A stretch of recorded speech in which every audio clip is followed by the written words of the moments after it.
Ովքեր հիշում են 2018 թվականի գարնանը մայիս ամսին, երբ որ Փաշինյան Նիկոլը Սերժ Սարգսյանի թեթև ձեռքով նշանակվեց վարչապետ, այդ օրերին էր, որ շատ պատահական մեկ էլ լույս տեսավ Փաշինյան Նիկոլի գրած գիրքը, կարծես թե տպել էին, պատրաստել էին, որ նշանակեին վարչապետ ու միանգամից եթեր գնար տարածվեց իր գիրքը։ Ինչ է կարծում գրքի տպագրությունը, այդ ամբողջ նախապատրաստական ընթացքը հնարավոր էր թաքուն անել, իհարկե ոչ։ Կազմակերպված էր արդյոք դա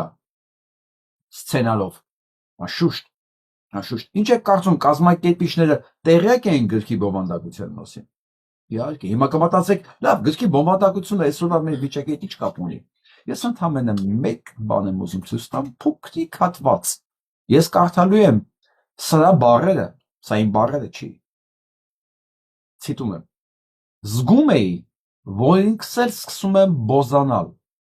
եւ գուցե շուտով նույնքան հպարտ կզգամ ինքս ինձ, որովհետեւ հաղթացի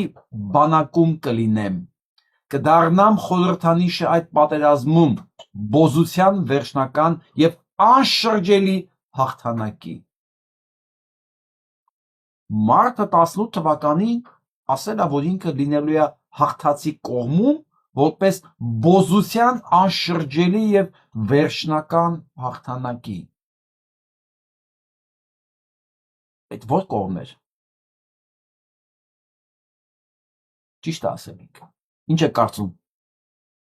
Չգիտեր այս մասին, այն կառույցները, որոնք բերեցին իրան, չգիտեն բովանդակության մասին, իհարկե գիտեին։ Եվ ոչ միայն սա, ամբողջ գիրքը հենց դրա մասին է։ Ամբողջ գիրքը։ Այս մեր պարտությունը, որ ինքը լինելու էր հաղթած իր ասելով Ադրբեջանի կողմից, որպես բոզության անշրջելի վերջնական հաղթանակ, դա ի սկզբանե որոշված էր 18 թվականին։ Կասկածներ կա։ Ես կարծում եմ խելացի մարդիկ վաղուց համոզված են սրա մեջ։ Բայց մի բան հաշվի չեն առել, որ կան Արսեններ,